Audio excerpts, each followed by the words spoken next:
So, meine lieben Freunde der Leichtme TV, willkommen zurück auf dem Kanal Computersachen. Heute schauen wir uns eine IMO-Kamera an, die Dual Ranger. Sehr günstig und das wird auch im Internet überall in den Tests so dokumentiert und dargelegt. Die Kamera ist super. Bild, Ton, Funktion, alles was so normal standardmäßig benutzt wird, stimme ich auch absolut zu. Ist die Kamera toll. Ein super Ding, ich kann sie in Home Assistant integrieren und alles.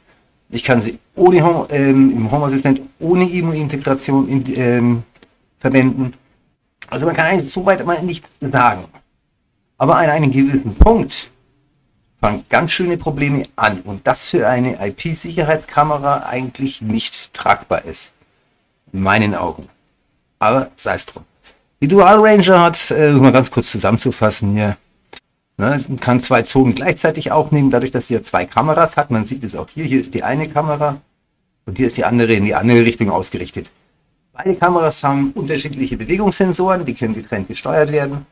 Sie haben Personenerkennung, sie haben Haustiererkennung drin, sie haben normale Bewegungserkennung drin.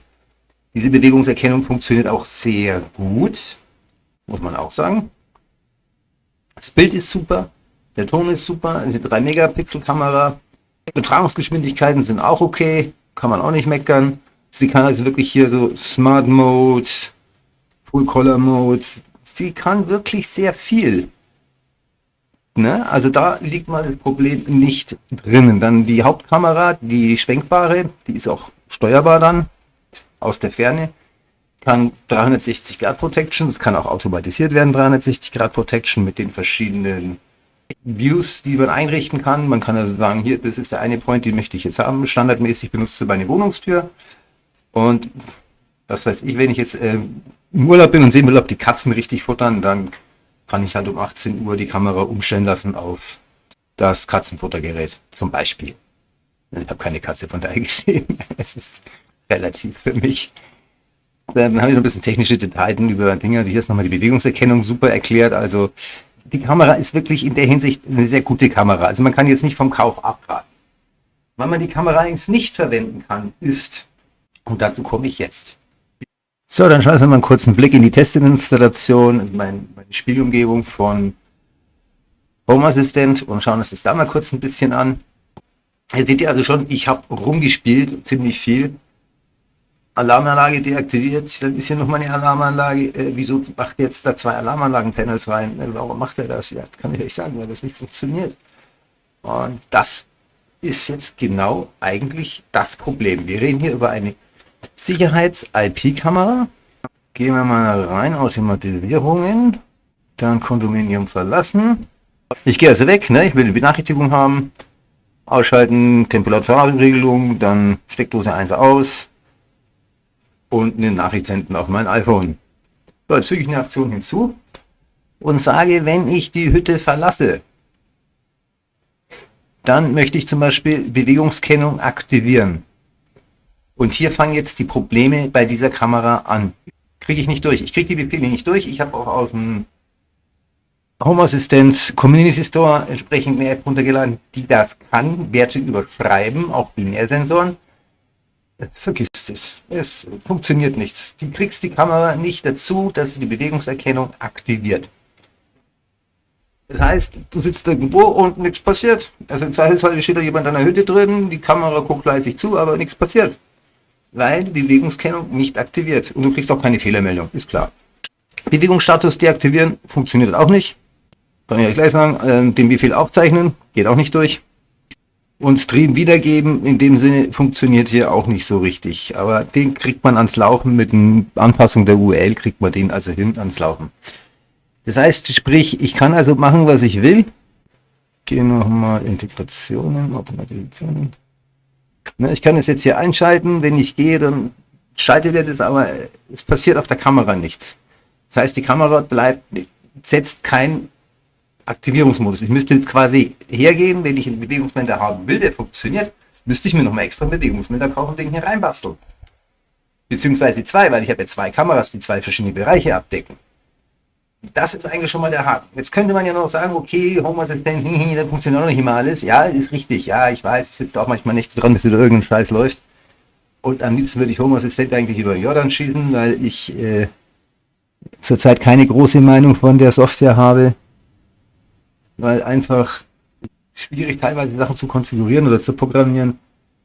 Meistens programmiert man es dann einfach, weil es die einfachste Methode ist, als sich da irgendwie mit den grafischen Oberflächeneingaben rumzumachen. Dann macht man es direkt in YAML und gut ist die Geschichte. Gut, das Ganze zeige ich jetzt nochmal auf der IMO-App und da gehen wir jetzt rüber. So, gut, dann sind wir jetzt auf dem iPad und schauen uns hier die ganze Gelegenheit einfach mal an. Das heißt, wir gehen dann auf die PZ, gehen hier oben auf die Einstellungen und hier kann ich die Kamera korrekt steuern, interessanterweise. Na, hier kann ich zum Beispiel sagen, ich möchte das, ich möchte das, ich möchte das. Geht. Ist übrigens für meine Zwecke auch nicht ausreichend, weil ich möchte ja nicht, dass die Kamera immer aktiv ist, dass sie immer aufzeichnet, immer Alarm auslöst. Ich bin ja auch mal irgendwie zu Hause oder das Mädel düst hier rum, wenn ich nicht da bin. Das geht halt einfach nicht, ne? Kann ich auch umschalten auf die feste Linse, da habe ich genau dieselbe Spielerei, kann ich auch alles machen. Alles kein Ding. Funktioniert super soweit. So, wo jetzt wieder das Problem anfängt, sind genau dieselben Dinge, wo sie auch bei Home Assistant anfallen. Also Totalkamera nochmal raus, dann gehen wir hier auf diese Szenen. So, ich habe jetzt meine Szene hier zum Beispiel mal angelegt. Zu Hause verlassen, um euch das zu erklären. Da haben wir jetzt hier unten diese Aktion startet. Strahler ausschalten, Push-Benachrichtigung aktivieren, Bewegungserkennung aktivieren, PT-Lens, also die bewegliche Kamera, und Bewegungserkennung aktivieren, Flex-Lens, die fixe Linse, also die fixe Kamera. Funktioniert. Ich verlasse das Haus, er checkt das, Kamera wird aktiv geschaltet. Ich komme zurück nach Hause, das ist dann diese, ja, ist also vom Prinzip so das gleiche konfiguriert, erkennt die Kamera, deaktiviert. So, jetzt habe ich aber folgendes Problem. Wenn ich die Kamera den Alarm auslöse, wenn ich das ausprobiere, ich mache die komme also in die Wohnung rein und die Kamera erkennt mich, geht das Licht an. Heißt der einfach, ich weiß sofort, wo die Kamera steht und brauche bloß mit Knüppel draufhauen. Weil er hat nur noch den Vorteil, dass die Kamera keinen Alarm schickt auf das Handy. Sobald hier die Automatik jetzt benutzt wird, sobald ich jetzt hier die Automatik benutze und sage, ich möchte, wenn ich nach Hause komme oder nach das Zuhause verlasse, eine Aktivierung oder eine Deaktivierung haben, fallen hier gewisse Funktionen aus. Das heißt, obwohl ich gesagt habe, Strahler ausschalten, könnt ihr auch lesen hier oben, ne? Ja, das ist jetzt wieder Mobile Phone, ja, iPad.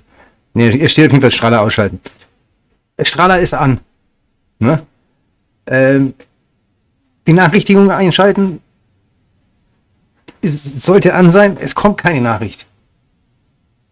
Ne? Ich kann hier auch reinkommen. Die Kamera erkennt mich, fängt an aufzunehmen, hört dann irgendwann wieder auf. Kriege ich auch keine Benachrichtigung. Auch nicht, wenn ich sie ausschalte. Ich habe auch keine Aufzeichnung. Ne? Das heißt, wenn ich jetzt hier in meine Kamera reingehe und sage, hey, was ist denn passiert? Keine Aufzeichnung drin, ist leer. Ja. Ist einfach, muss man einfach mal so sehen, ist einfach eine saublöde Sache. So, und warum ich jetzt von dieser Kamera abrate in dem Fall, wenn ihr die Alarmfunktion benutzen wollt, ist, dass IMO daran wahrscheinlich nichts ändern wird, weil ihnen das Ganze sehr gut bekannt ist. So, Sie haben es hier genannt, scharf schalten, unscharf schalten. Kann ich antippen? Ich kann sie doch da. Hier kann man es aufrufen zu bearbeiten. Aktivieren Sie Push-Benachrichtigung. Und hier steht jetzt Privatsphäre-Modus deaktivieren. Die Kamera scharf schalten. Das heißt, die Kamera wird aus dem Privatsphäre-Modus, wo sie den Kamerakopf in einem Gehäuse drin hat, rausgedreht in den freien Bereich und ist damit scharf und löst Alarm aus. Dann funktionieren auch die Push-Benachrichtigungen. Und dann funktioniert auch das mit der Lampe. Wie klappt das? Ich muss ganz ehrlich sagen, das ist für mich keine Lösung. Dann muss ich die Kamera komplett einzeln aus dem ganzen System von der Home-Automation herausnehmen und einzeln programmieren und steuern, weil sie in das System nicht hineinpasst. Weil alle andere Kameras, Außenkameras, die arbeiten auch mit Motion Enable Motion Detect On. Den Wert setze ich zum Beispiel bei Home Assistant und dann ist die Kamera aktiv geschaltet. So, das machen alle andere Kameras, aber die IMO macht es eben nicht. Dann muss ich da komplett für die IMO einen gesamten Suppentopf außenrum programmieren mit einem heißen Brei in der Mitte. Muss ich ganz ehrlich sagen, kann davon abraten, also wer die Aktivierung benutzen möchte, die Kamera auch als Bewegungsmelder verwenden möchte, in einem Bereich, wo zum Beispiel selten einer hinkommt, wo es dann echt interessant ist, dann muss man das halt entsprechend anders lösen. Gut, gehen wir mal wieder zurück. Und das ist einfach in meinen Augen ein großes Problem. Und so viel Zeit kann man da aufbringen, um so ein System mit so einem faulen Ei drin zu programmieren und am Laufen zu halten. Mit jeder Änderung kannst du da wieder rumfummeln und rumbasteln. Sucht euch eine andere Kamera aus, wenn ihr Tuyo-Geräte benutzt, verwendet eine Truja-Kamera.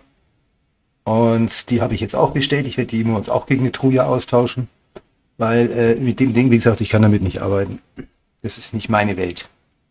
Wenn dir das Video geholfen hat oder dir gefallen hat, würde ich mich über ein Like sehr freuen. Ein Abo für den Kanal wäre riesig. Und wenn du die Glocke aktivierst, verpasst du auch kein weiteres Video mehr.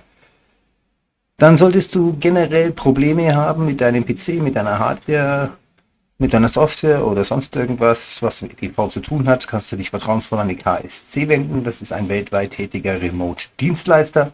Verlinke ich euch unten in der Videobeschreibung.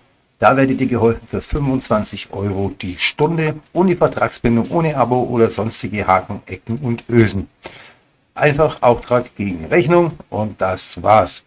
Dann noch ein Hinweis in eigener Sache. Ich produziere die Videos natürlich in meiner privaten Freizeit und würde mich unter ein bisschen Unterstützung natürlich auch gerne freuen. Wenn du den Kanal unterstützen möchtest, findest du am Ende vom Videobeschreibung natürlich Spendenlinks, Banküberweisungen, Lightning und Bitcoin. In diesem Sinne, gehabt euch wohl und bis zum nächsten Video.